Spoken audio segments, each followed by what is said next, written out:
Hi, welcome to Let's Talk Real Estate. I'm your host, Charlie Flannery, and my guest today is a good friend of mine, Mr. Charles Winokoor. Nice to be here, Charlie. Reporter for the local newspaper, the Taunton Daily Gazette. Thank you for having me. Thanks for agreeing to come on the show, and we got some good stuff to talk about today. One of the things is concerning the fiscal crisis that the city of Taunton finds itself in. I was reading an article in the Taunton Gazette. In fact, it was an article that you wrote, and it said that they were considering issuing 53 pink slips. Well, they did. They put out the pink slips, Yep. which is in consideration of having to resort to actually eliminate those jobs. Yeah. Yeah, so they served them. They actually notice. served them. Yeah. The pink slips went out. Yep. Yep. And my understanding, it was 27 Taunton cops. Yep. And 26 Taunton firefighters. Right. All right, because we were short 1.7 million. And my understanding is that one of the proposals being floated is that in order to avoid these job losses, that the unions agree to accept a new health plan. Exactly. That seems to be the nut to crack. Is it always seems to come back to health care, medical care, plan costs. Yep. Now, there may be merit to that proposal over the long term. Right. But I'd like to talk about a couple of things that brought us here short term that created the mess. Okay. All right, setting aside the merits of whether the unions should entertain this give back. One of them was there was a parcel of land on Warner Boulevard, all right, that a local developer had bought an identical parcel across the street for $5 million. And this other property owner had an exactly similar property on the opposite side of the street. And some powers that be in the city decided that through the power of eminent domain, which is, I'm saying this, I know you understand this, but for the folks at home, eminent domain is a governmental power that allows a government to seize property. Right. Or a municipality, Yeah. Local or federal. That's correct. And they issue an order of taking. They have to offer compensation to the person whose land they are taking. Right. Now, someone came up with a value of $250,000, I think it was. And the gentleman who was aggrieved took it to land court. Yes. And he recently won a judgment in the amount of $5 million. Close to it, yep. Yeah. So about a year ago now. Yeah, about a year ago. And you know, it just makes me wonder. Yes. Who's thinking up these ideas? It can't be. You can't put the blame just on any one person. Right. There has to be a series of consultations that take place and legal framework that's devised. And how could we have anticipated prevailing in a case like that? Right. And I know that back then when that decision was made, that was before my time of covering city politics or city government. I believe it was the late Mayor Stroney who was in office then, and Steve Tip Torres was the city solicitor, and the current Mayor Crowley was on the council. And the argument back then was that they feared that developing all of these housing opportunity units would put an undue pressure on the city in terms of providing the education and having to, well, that was the main thing, I think, was the education aspect and it was, I believe it was going to be a 40B affordable housing project. And that was the motivation. And I believe that the party who ended up collecting the award, they were paid roughly $850,000. And they appealed it, and those types of appeals, from what I've been told, can take quite a while to be resolved. And it finally was resolved in their favor in Fall River Court, and the city contested it, and then they went into negotiations, and they thought they got the best deal they can get. They knocked the price down somewhat. But when you add it all up, it's still close to about $5 million. So they had to, go out and I believe bond that and to pay that for a long-term debt. So who was doing this negotiation? Well, I don't think that in the beginning. From my understanding, I haven't done a lot of research. I don't think it was one particular person with one particular axe to grind or one particular interest, because the land sat there unused all this time, and it's funny in a way because the family who owns the land, they used to own an industrial business down there. They're from Rhode Island. And they claim that they were damaged because they had plans to open up an extensive retail business down there with different different home supply stores or a mix of businesses. And that was the damage to them, that their plans for developing the retail. So it's kind of ironic that they wanted to keep they wanted to keep this project out because it would put an undue financial burden on the city, and it ended up costing the city. But someone had to be advising, as you say, it began under Mayor Stroney's administration.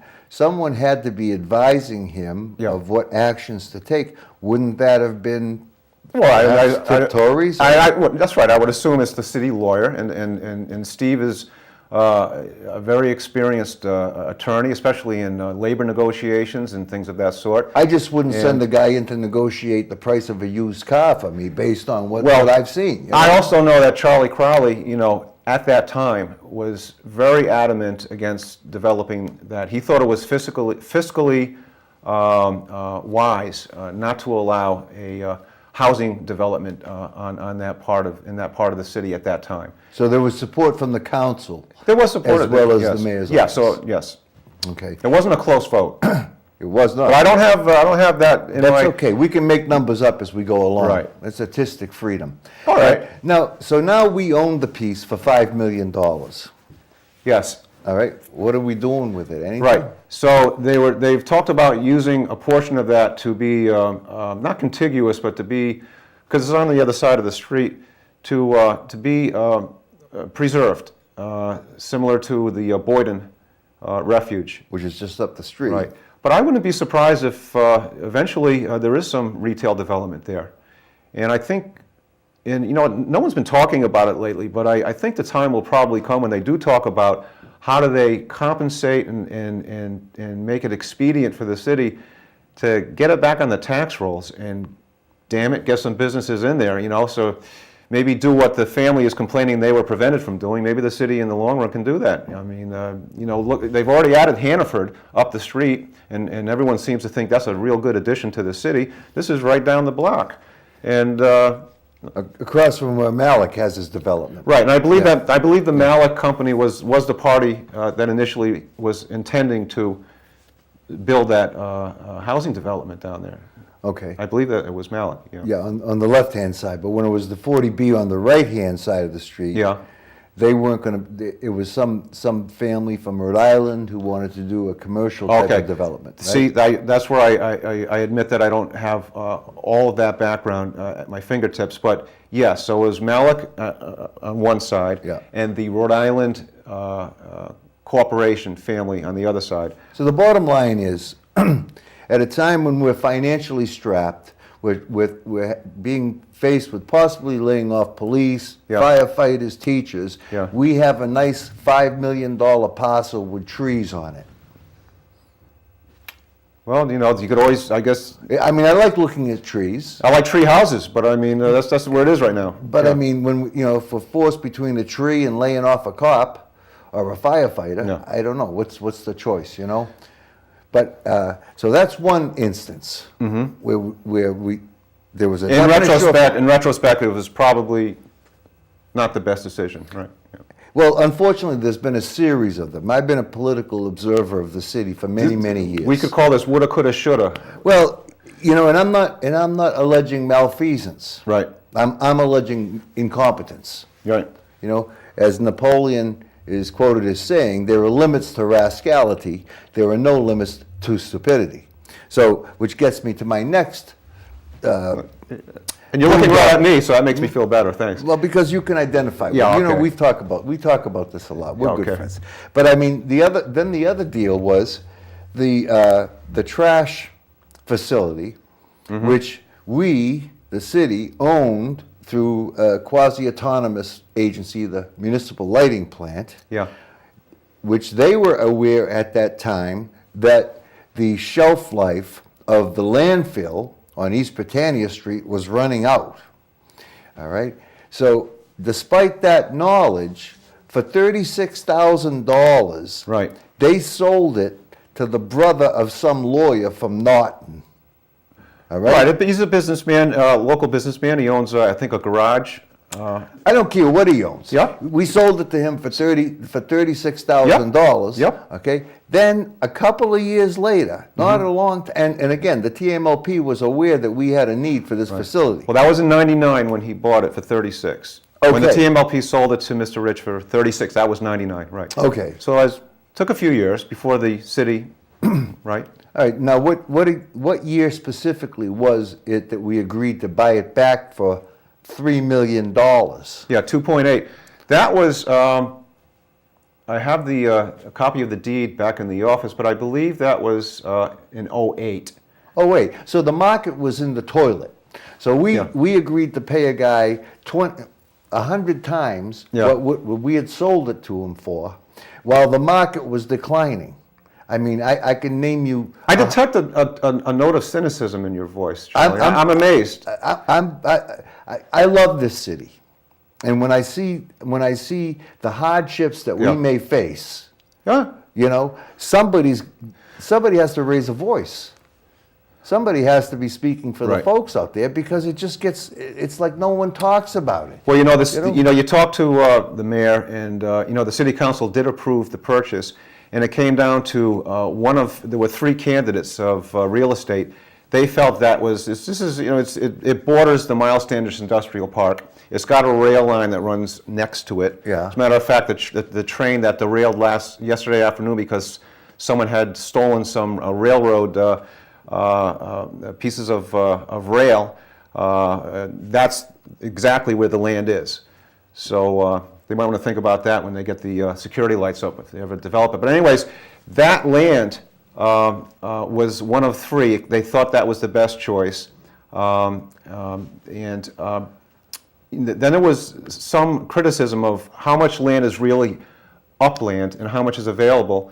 They did an engineering, the state actually offered to do a study recently for free. They did it, and they said, oh, by the way, there are really only 9 acres that you can use for this project now. There are too many wetlands up there. Well, I just talked to a gentleman, Steve Torres, who was, very much knowledgeable on this subject, and he told me that's not really a problem. And the people for the company that the city has chosen to develop the project also have said that they can take care of that. They just have to bridge a couple of pieces of wetland areas, and then it opens up into a total of 20 acres of upland. So it's not really the end of the line for that piece of land. But no one is sure. It's very up in the air and nebulous right now as to whether if this thing is ever built, it's going to be built there or maybe in the industrial park. So it's still kind of a fantasy land project right now, except everyone's getting nervous because, the landfill is going to close someday, and then the seagulls are going to take over, and I'm not going to have anyone to talk to. But the fact remains, when we sold it, it still abutted the industrial park. It still had the rail line going through it, and it was still exactly where it was. So why didn't I buy it? Why didn't we buy it? What's wrong with us? I didn't know. Why didn't you call me? No one told me. I didn't even hear about a hearing. But listen, I would have knocked off a candy store. We're going to have to take a short break for a couple of public service announcements. Please hang in there, because we got some good stuff for the second half.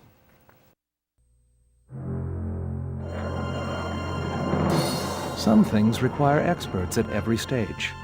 It's one small step for man, one giant leap for mankind. Others are more just a matter of taste and preference. Just the way I like them. Buying a home falls somewhere in between. That's why you should visit HomeLoanLearningCenter.com for expert guidance. A website where you can learn just how you should go about buying a home. You'll get facts, tools, and impartial advice. From seeing a lender to settlement and beyond, there's a step-by-step explanation of the process. All at HomeLoanLearningCenter.com. Houston, we have a solution. Think of it as mission control for buying a home. That's HomeLoanLearningCenter.com. This is a message from HUD, the U.S. Department of Housing and Urban Development. Can you afford your home loan? Could your mortgage payment increase in a few months to something you can't afford? Hi, I'm Ruby D. If you're not sure you can continue to make your mortgage payments, call a government-approved housing counselor in your community for free and confidential help. Keep your home. Know your loan. Call today. Call 877-HUD-1515. That's 877-HUD-1515 or go to HUD.gov. Hey, thanks for staying tuned and welcome to more of Let's Talk Real Estate. My guest is still Mr. Charlie Winokoor from the Taunton Daily Gazette. Nice to see you again, Ace sir. reporter. All right. Thanks for not running out on me after the break. I don't have a better offer right now, Charlie. After some of the things we said, there may be no offers left for either one of us. But Yeah. I want to move on because we've trashed the local powers that be. Right. For gross incompetence. Yes. All right. There should be plenty of money to pay the cops, the firemen, the teachers, if we hadn't blown away that, well, $8 million. Let's call Yeah. it around $8 million bucks. All right. Set that issue aside. Let's move on to the next boondoggle. And I noticed that this was also an article that you had written. And it Well, to be was- fair, I don't think I wrote this particular article, but I have written about this before over the past couple of years because when You're right, you did. What am I doing here? But what they initially, when the Housing Authority applied for this grant a couple of years ago, Yep. they came very close to qualifying and getting the money then, but Right. they didn't get it. Right. So they had to go back, do a little more research, and reapply, and they got it this time around. So the Gazette, the Gazette has covered this story, and it is a big deal for the Housing Authority, even though I know that you're not particularly down with it. Well, I'm not down, I'm not opposed to the concept of public housing. Yes. Although, as a realtor, I support private home ownership Yes. overall. But what I am opposed to is, they've got a picture, a happy picture of some of the local officials Yeah. holding a big check, smiling. We brought home the bacon. Bacon. And when you do the math, there was not only that $22 million grant that they got, but it's going to be matched by additional funding, which brings the total Yes. to $71 million Right. to build 160 units of housing. Yes. Trust me, I took the time to work out the math. That's almost $435,000 per unit. Okay? Now, that's a lot of money. In this area of southeastern Mass, $435,000 buys you an awful lot of home. It really does. And I was just doing some research before I came to the studio here, and there were 68 single-family homes, all in good shape. All right, between 175 to 250, figuring on average they could be bought for 200,000. That's 68 single-family homes. There were also 44 condos on the market between 150 and again, I went up to about 2.25. Right. Now, that's what they're selling for. That's the asking price. That's correct. Right. But how do you make that leap and that comparison when you're talking about what it costs to construct a unit or a project from the ground up? Are you comparing two different things here, do you think? Well, let me just say this. I just sold a 3-family for $190,000, which is exactly what the gentleman had paid for it 10 years before, the gentleman who was selling it. The people who were buying it were going for a commercial loan because of the amount of units that they already owned. The lender forced them to get $700,000 in replacement insurance, not liability, okay? And maybe that figure, 700,000 replacement cost, may have been a little bit over the top, but realistically, it would probably be about 500,000 to replace that property today. Okay. So what I'm saying is, yes, you can build brand new, and those costs are going to be through the roof, but there's perfectly good housing stock out there that would not only take, if they were to take. Well, this is theoretical, I imagine, because it's only perfectly good housing stock is privately owned. But it's for sale. It's for sale. It's for sale. Well, this sounds like a new approach to supplying public housing. Is that what you're suggesting? Because yes, I am. I'm not aware of this being done in any community. I know in Fall River, they're knocking down, and they've already closed it down, a whole project that for years it was known as Watapa Heights, and then not replacing it with the same type of public housing. I believe they're going to have more of an affordable housing as opposed to strictly straight Section 8, strictly lower income. But I've never heard of a community doing what you're suggesting. How would you monitor that? How would that work? Well, there are many different ways to paint the barn. There have been some stories that I've heard about where they've taken some of these families out of public housing, and they've put together a partnership where they pay the rent, which usually is subsidized through Section 8 or something. But if they stay in the property for, say, a period of 10 years, they're entitled to 1/2 the equity, and then that's made. And then the housing authority or the government agency would get the other half. So it's a win-win. And then what you do is you make that family invested. There's nothing like somebody owning a piece of property to make them feel like they belong, it's theirs, they take care of it.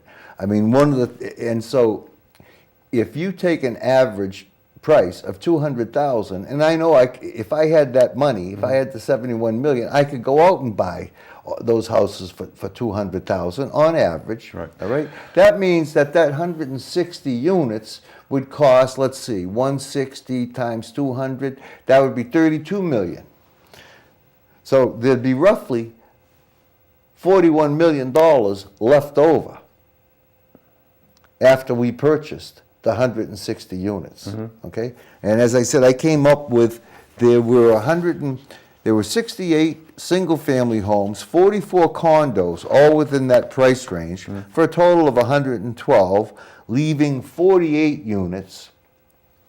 We could subsidize those in some of the multifamily housing stock that exists out there, continue to subsidize them through Section 8, reduce the vacancy rate. What I'm trying to do is I'm trying to get inventory taken off of the real estate market. That seems to be what everybody's trying to do. We're trying to solve this housing crisis where there's just a glut of inventory that's going to take 10 plus years before it's all fully cleared out. And I just don't see how we can justify $435,000. I mean, at $435,000 per unit. If you take an average of, say, $15,000 a year for rent, okay, let's see, for 20 years that would be, if we paid the rent for 20 years, For 30 years, that'd be But $450,000. even if everything you say makes sense on paper, Yeah. how can you really fault? I don't think you are faulting, because why would they? It's their job, but the housing authority is getting this funding at no cost to the city of Taunton. And, I beg to differ. And now, okay, taxpayers. I understand taxpayers. American taxpayers create these funds across the board. But the other thing too, Charlie, you know how big a problem Fairfax Gardens has been through the years. I mean, we reported on the Operation Diesel drug bus operation there last summer, and it was known as the Holiday Inn of cheap heroin for years. And there's still some problems there, and the police have always had a hard time of patrolling and cracking down in that place. It wasn't designed correctly for what it eventually became, which was a true Section 8. Well, not everyone is Section 8. I've talked to some people there, who are not Section 8 necessarily, who work, but most of it is. And it's a very poorly laid out system of one driveway in and the same road out, so forth. So everyone knows that, and it's been deteriorating.